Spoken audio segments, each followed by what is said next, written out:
I didn't have a lot of humility prior to going to prison. Second was empathy. I learned from the ripple effect of how horrible it was to see and hear about people that I have hurt. And now a lot of them are paranoid. They are afraid to leave their homes or go out to shopping centers, get halfway to the store and turn around and go home. A gunshot or a backfire from a car makes them paranoid, and I caused that. I have a lot of empathy now. I'm thankful that I was able to have the opportunity to change my life and reattach to my empathy and my compassion. And tenacity. Tenacity. I was a worker, but not as extreme or conscious as I am now. And I knew if I worked, I could do various things and make a few dollars, but I wasn't being put in the right places to make a difference, to do better. This is why I enjoy getting up early in the morning to help someone opposed to the negative, just for self, gain. Those were my 3 amazing changes: humility, empathy, tenacity. I never want someone to experience the negative pain and hurt that I put them in. My sisters, children, grandchildren, uncles, neighbors, everyone is affected by the ripple effect. It's so profound. I mean, generations come and go, and someone will still have the memory of what had happened. That's why I change. I never want anyone to have experienced me doing something horrible to them.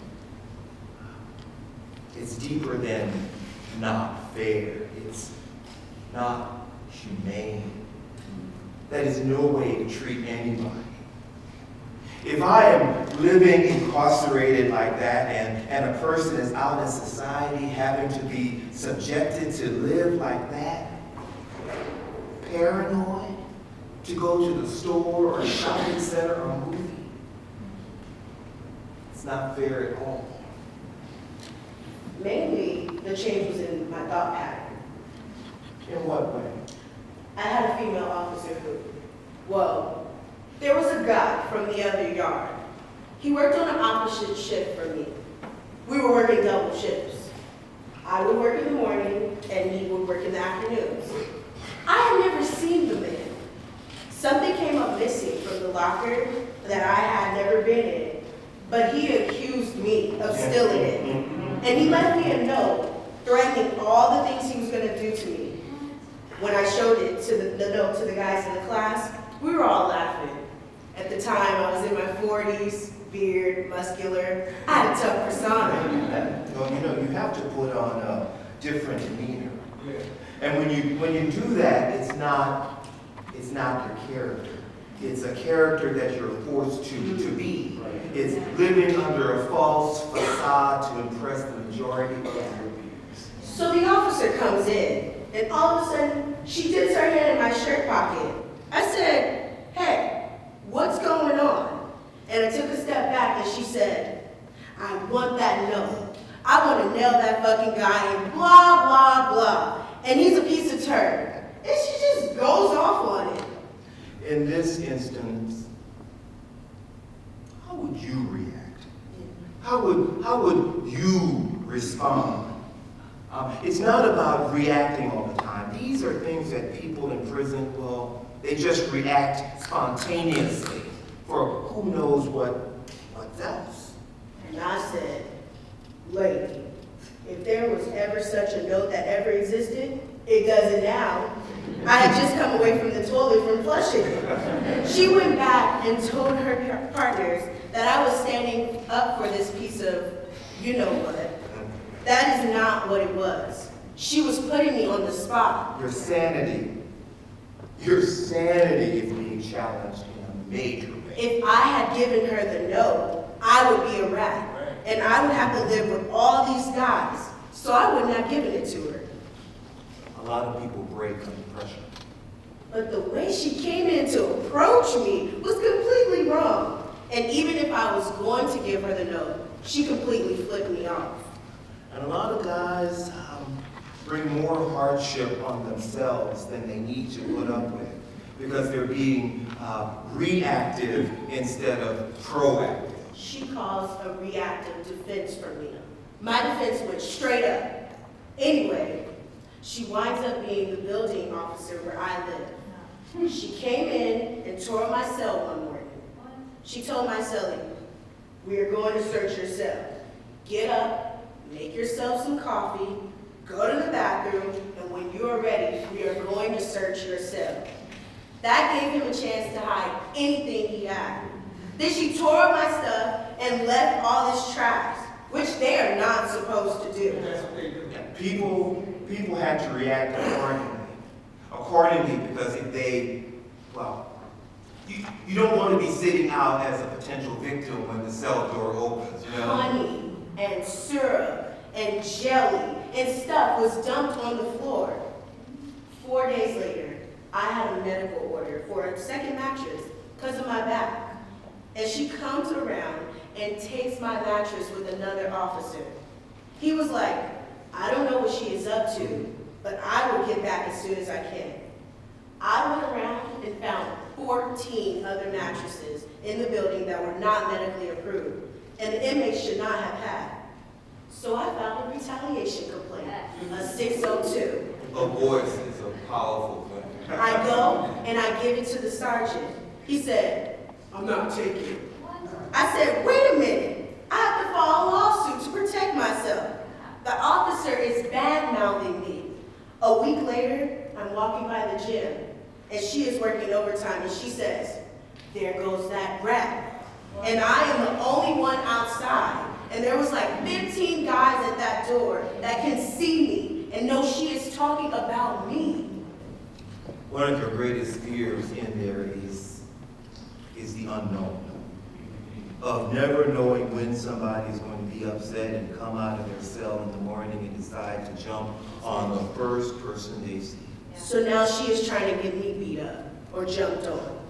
So I file another lawsuit and let everyone know that I'm filing a lawsuit against her for retaliation, although a prisoner cannot file for deformation. Deformation is when a person distorts something under pressure. So during the trial with the jury, I lost because I made a rookie mistake. Because the two officers that were with her when she retaliated, I didn't sue them. I just sued her. That allowed them to get on the stand and say, "It wasn't her, it was me." I did that. So the judge dismissed my case. You know, and these are the things that it makes you want to change, you know. From having no hope to some hope, because after so many years, you don't want to continue this. And I'm thankful. I'm thankful that I was able to have the opportunity to change my life. A voice is a powerful thing. So if you have a chance to make a difference with your voice, and say one person can make a difference in the world, a voice is a powerful thing. And I have been given this opportunity, and it is a pleasure to let my voice be heard.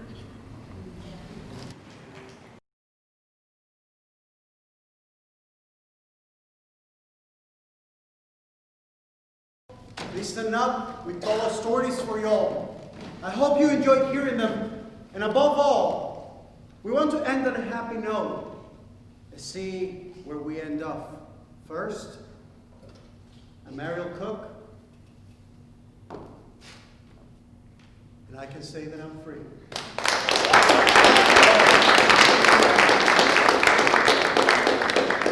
I am free to create. Yes. voice. I am free and working on becoming a lawyer.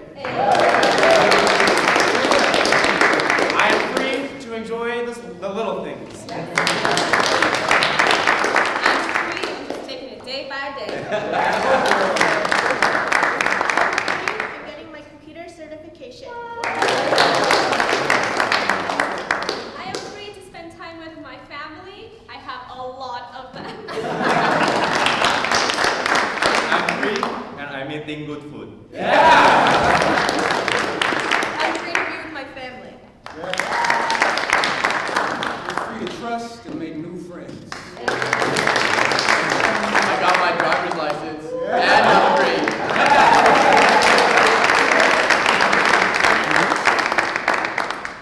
Now, you know our stories, and they will most likely continue. But the biggest question for all of y'all is, where will it lead you? Thank you.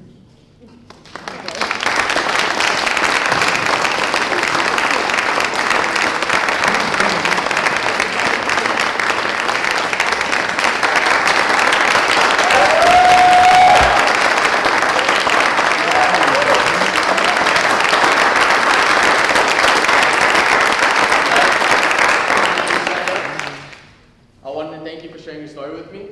Thank you so much.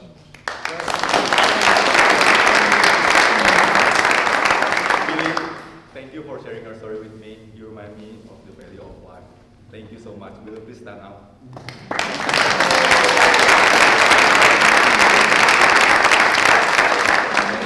Will you please stand, please? Thanks for telling me.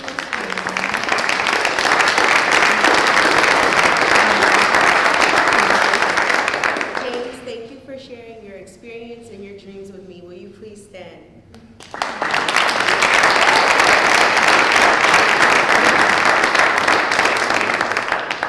Paul, I'd like to thank you for sharing your life and your art with me. I really appreciate it. Will you please stand?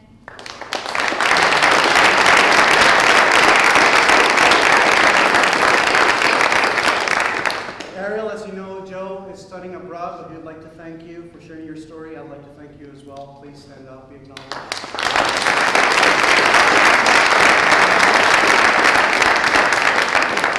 I'd like to thank Johnny for sharing his incredible story and his beautiful writings with me. I don't know if you guys see him here, but if I'm missing you.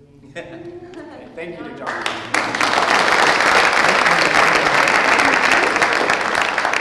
Donald Jess is also studying abroad, but she sends her heart and our great gratitude for you sharing your story with us. Would you please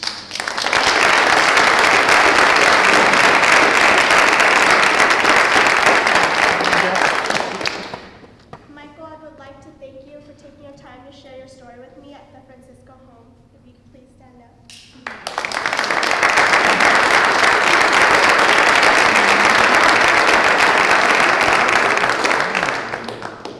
Jerry, thank you so much for sharing your story with me, even though your family was in the car waiting to take you up to if you could please stand up.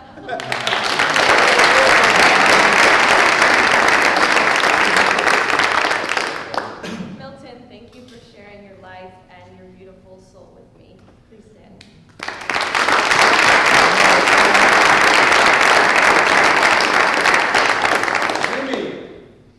Jimmy here? Please stand, Jimmy.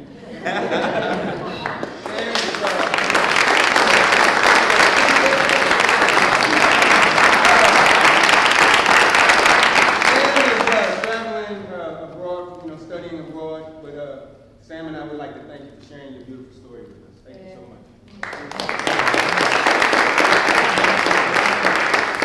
We would like to thank Sister Teresa and all of the residents at Francisco Homes for letting us do a little recreation of the welcome home ceremony that they do once a month for new residents to come in and receive a key, their first key back home. And we kind of imitated the freedom stick that they use as their threshold for stepping over the threshold to freedom. And so we would like to welcome the Francisco Homes residents to our home Yeah. And we'd like to give them this Freedom Stick. Everybody in the cast has signed it, and we'd like to present it to you to have their Sister Teresa. We're going to have you carry it back home.